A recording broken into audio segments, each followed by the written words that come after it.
What does Roblox, Cubism, Drake, Keith Haring, and content creation have to do with each other? Well, it's going to help you understand exactly what is happening with content creation. All this algorithm stuff, all these video algorithms. I'm going to help you understand it from a different perspective. This is the hunter-gatherer's guide to cultural deconstruction. We have to return to our factory settings of being hunter-gatherers in order to understand what is happening, content creation and all these algorithms. This is a manifesto on pattern recognition, teleportation, and the death of a linear narrative. This is a conversation with me and with a lot of different books that I have and a lot of different thoughts that I have, and I want to share it with you. The first thing we need to understand is we need to stop building things brick by brick. So if you ever play Roblox, this is where Roblox comes in. If you ever play Roblox, you have to understand that the future of content creation is teleportation. You are not doing it the old way where you're building brick by brick and you are trying to create this linear conversation.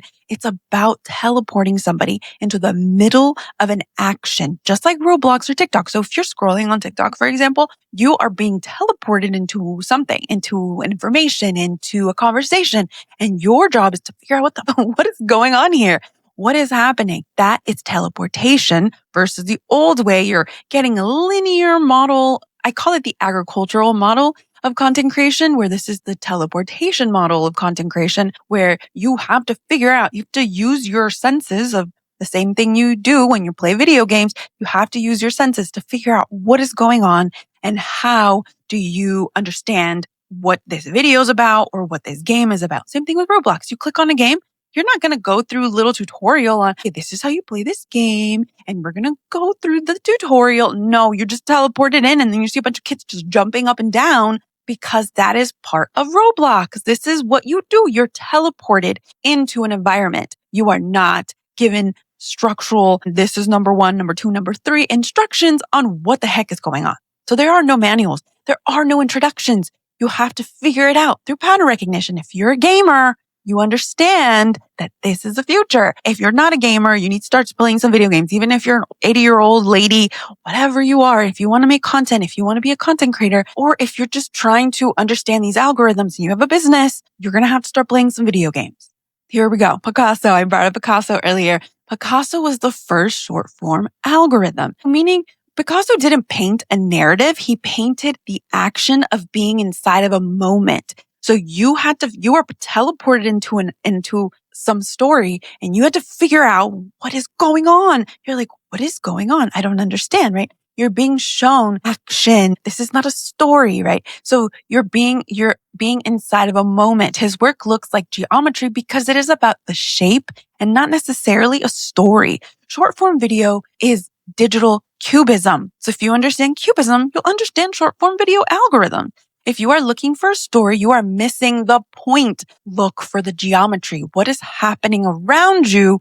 And you have to figure out the geometry and the shapes of things. And then you can understand what this video is about or what this trend is about or what are we talking about here. This is also really important in these algorithms. And the future of content of new media is perfection leaves no room for participation. It leaves no room for you. So when things are too perfect, it leaves no room for participation.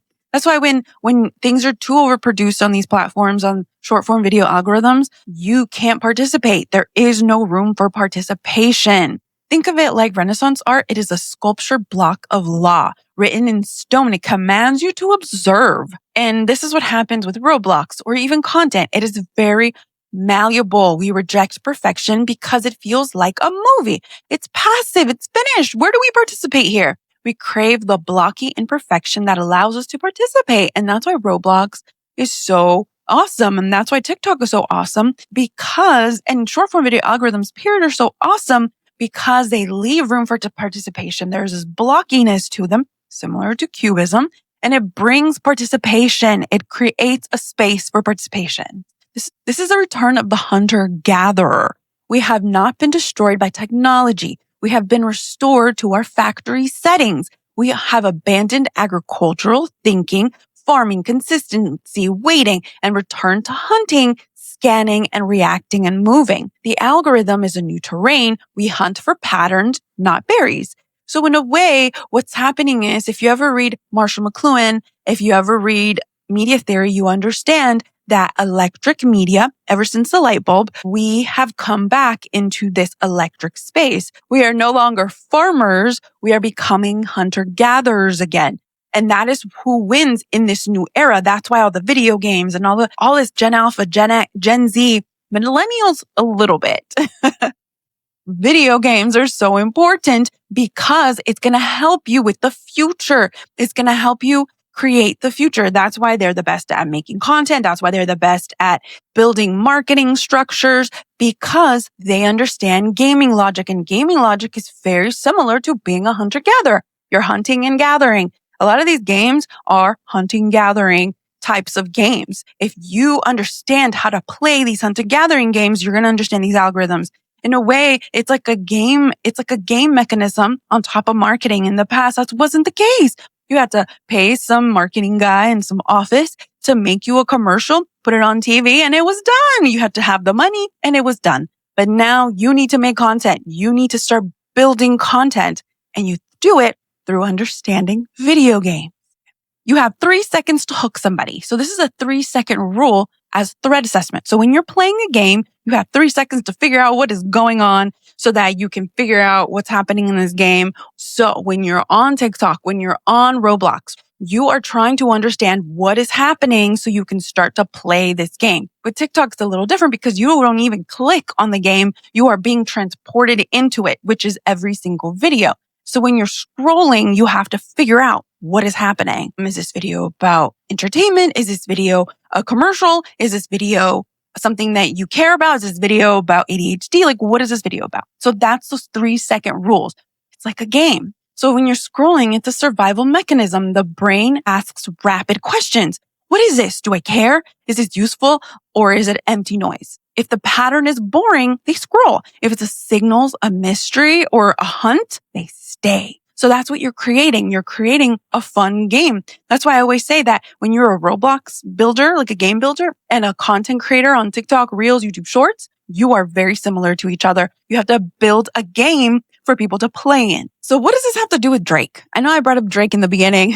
What does this have to do with Drake? Well, Drake cannot be stopped because he is a television character. He is a person who's built his career on a television logic. And then you have other artists, the traditional artists, who've built their careers off of an old movie logic. So television came after the movies, the film industry, and especially music. So Kendrick Lamar, J. Cole, even Timothée Chalamet, they're very similar to each other. They are like a movie star. Artists are like movie stars. They have a campaign and then disappear, have a campaign and then disappear, right? They're building an album. It's like a movie to them. Drake is different because he is used to being a television star. And so when you're a television star, you're consistently building a platform. Basically, it's no longer a campaign. This is a difference between Drake and other movie stars or other artists, is that he understands television production and he understands television promotions. And that's why he cannot be stopped. He only can stop himself. And so when you're making content, when you're building yourself, think like Drake. This is what a content creator is. The way Drake builds his career is what a content creator does. They don't really go away. They stay consistent. Campaign is agricultural. You're planting, you're harvesting, and then you disappear. The platform is a TV show, a perennial character that never ends. Drake runs a platform, always on nature of a hunter-gatherer feed. So when you're a hunter-gatherer, you're always on. You have to hunt and gather every single day.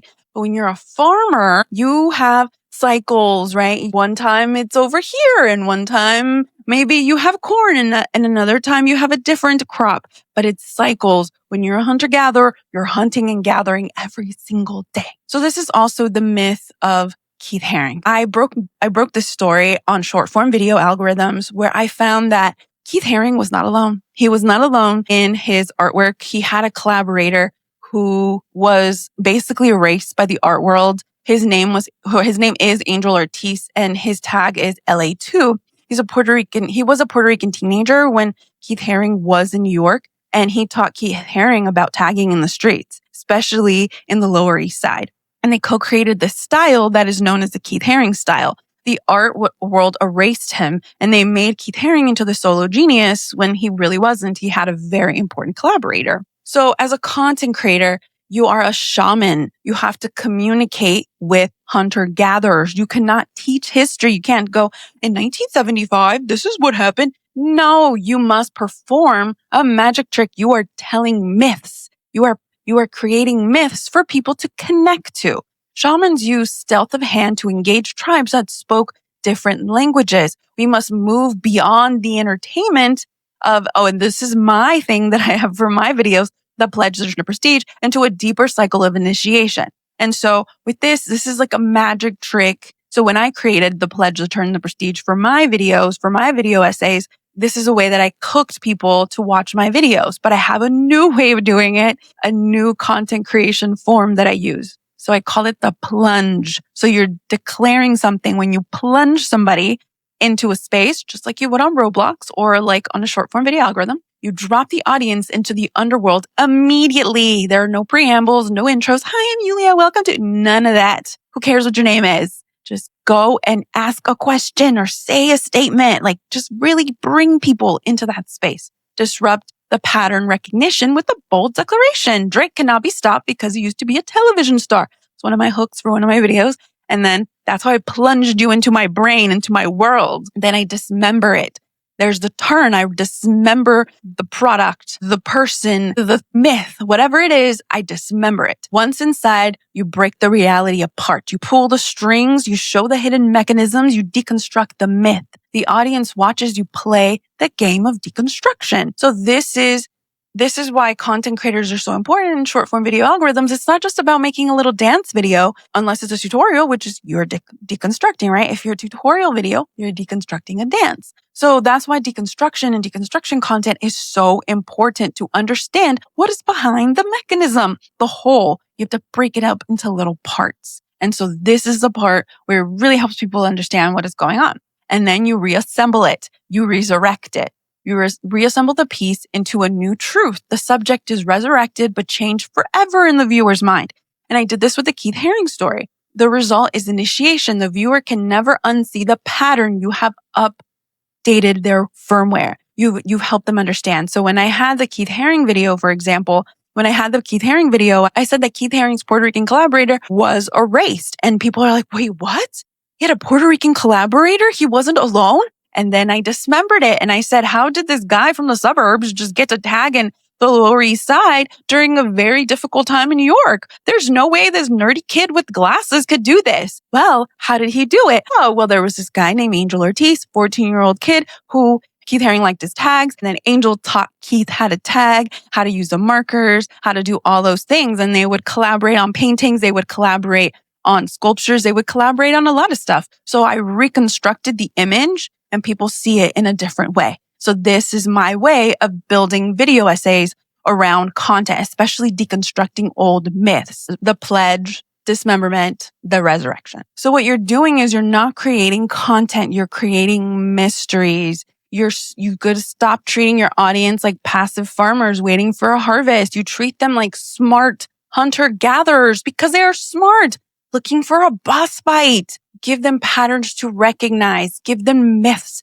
to deconstruct. And so this is what you're doing when you're making content, especially video essays and video essay content. You have to understand how to build new culture and new things. You can do it through this process. So I always say, are you just entertaining people? Are you just dancing? Or are you creating culture? There's a difference between just entertainment, just lulling somebody to sleep, and are you creating culture? So the hunter-gatherer is waiting.